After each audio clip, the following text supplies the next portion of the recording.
Lionel മെസ്സിയാണ് താരം. ഈ അർജന്റീനയിൽ ഈ മെസ്സി കേന്ദ്രീകൃതമായി മാത്രം ഈ അവരുടെ ഈ കളി നടക്കുന്നത് അത് ഗുണകരമാണോ? മെസ്സിക്ക് ഒരു വിരമിക്കേണ്ട സമയമായിരിക്കും.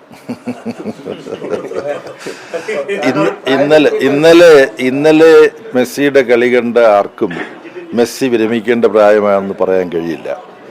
മെസ്സി യഥാർത്ഥത്തിൽ ഒരു ലോകകപ്പ് ഫൈനൽ തോറ്റു കഴിഞ്ഞപ്പോൾ സ്വയം വിരമിക്കൽ പ്രഖ്യാപിച്ചതാണ്. എന്നാൽ മറ്റ് ഫുട്ബോൾ ഇഷ്ടപ്പെടുന്നവരെല്ലാം ആവർത്തിച്ച് ആവശ്യപ്പെട്ടിട്ടാണ് മെസ്സി വീണ്ടും രംഗത്ത് വന്നത്. കോപ്പ അമേരിക്ക നേടി, ലോകകപ്പ് നേടി, ഫൈനലിസിമോ നേടി, ഇപ്പോൾ ഇതാ വീണ്ടും ഫൈനലിലെത്തിയിരിക്കുകയാണ്. അപ്പോൾ മെസ്സി വിരമിക്കൽ സംബന്ധിച്ച് ഉചിതമായ സമയത്ത് അദ്ദേഹത്തിൻ്റെ സഹപ്രവർത്തകരുമായിട്ട് ആലോചിച്ച് തീരുമാനമെടുക്കും. റോജർ ഫെഡറർ വിരമിക്കേണ്ട സമയമായില്ലെന്ന് പലരും ഇപ്പോൾ ഒരു ഓസ്ട്രേലിയൻ ഓപ്പണിൽ നഡാലിനോട് പരാജയപ്പെട്ടിട്ട് കരയുകയൊക്കെ ചെയ്തു. അപ്പോൾ ആ സമയത്ത് ചിലർ പറഞ്ഞു, ഇത് എൻ്റെ മകൻ പറഞ്ഞു, സത്യം പറഞ്ഞാൽ അച്ഛാ ഇത് മെസ്സി ക്ഷമിക്കണം, ഫെഡറർ ഭയങ്കര കളിക്കാരൻ തന്നെ, പക്ഷെ ഇനിയിപ്പം വിരമിക്കുന്നതാണ് നല്ലത്. അദ്ദേഹം വിരമിച്ചില്ല. തൊട്ടടുത്ത് നടന്ന ഫ്രഞ്ച് ഓപ്പൺ അദ്ദേഹം നഡാലെ ജയിച്ചു, വിരമിക്കായിരുന്നു. അപ്പോൾ ഈ വിരമിക്കൽ എന്നെല്ലാം ഉള്ളത് അവരുടെ കഴിവുമായി ബന്ധപ്പെട്ട് തീരുമാനിക്കേണ്ട വിഷയമാണ്. മെസ്സിക്ക് ഇനിയും ഒരുപാട് കളി അദ്ദേഹത്തിൻ്റെ കാലുകളിലും തലച്ചോറിലും ബാക്കിയുണ്ട്. ലയണൽ മെസ്സിയാണ് താരം.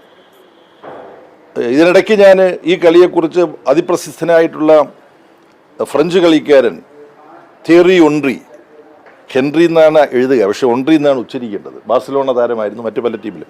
അദ്ദേഹം ഈ മെസ്സിയുടെ ഇന്നലത്തെ 2 അസിസ്റ്റുകൾ, ഗോൾ അടിക്കാനുള്ള അവസരമൊരുക്കിയ മെസ്സിയുടെ കേളി ചാതുര്യം, അതിനെക്കുറിച്ച് പറഞ്ഞു, അതിനെക്കുറിച്ച് വിശദീകരിച്ചിട്ടുണ്ട്. നിങ്ങൾക്ക് സോഷ്യൽ മീഡിയയിൽ കിട്ടും, നിങ്ങളത് നോക്കിയാൽ മതി. മറ്റൊന്ന് 80 മിനിറ്റ് കഴിഞ്ഞാലേ അർജൻറ്റീന കളിക്കുകയുള്ളൂ എന്നിപ്പം ആളുകളൊരു നിഗമനത്തിലെത്തിയിരിക്കുകയാണ്. ഈജിപ്തുമായിട്ടുള്ള കളിയും ഇന്നലെ ഇംഗ്ലണ്ടുമായിട്ടുള്ള കളിയും കഴിഞ്ഞിട്ട്. പിന്നെ മാധ്യമരംഗത്തുള്ളവരും അല്ലാത്തവരുമെല്ലാം ഒരു കളി അർജൻറ്റീനയൊന്ന് കളിച്ച് ജയിക്കുക എന്നീ കുറേ ദിവസങ്ങളായിട്ട് പറയുന്നുണ്ട്. പിന്നെ റഫറി സഹായിക്കാതെ ഒരു ഗോളടിച്ച് കാണിക്കുക, പിന്നെ പ്രബലമായ ഒരു ടീമിനോട് കളിച്ച് ജയിക്കുക, ഇങ്ങനെയൊക്കെ ഇത്രയും ദിവസങ്ങൾ പറഞ്ഞുകൊണ്ടിരുന്നു. ആ പറച്ചിലിനെല്ലാമുള്ള ഒരു മറുപടിയാണ് ഇംഗ്ലണ്ടിനെതിരായി ഇന്നലെ അർജന്റീന നേടിയ അസന്നിഗ്ധമായ വിജയം.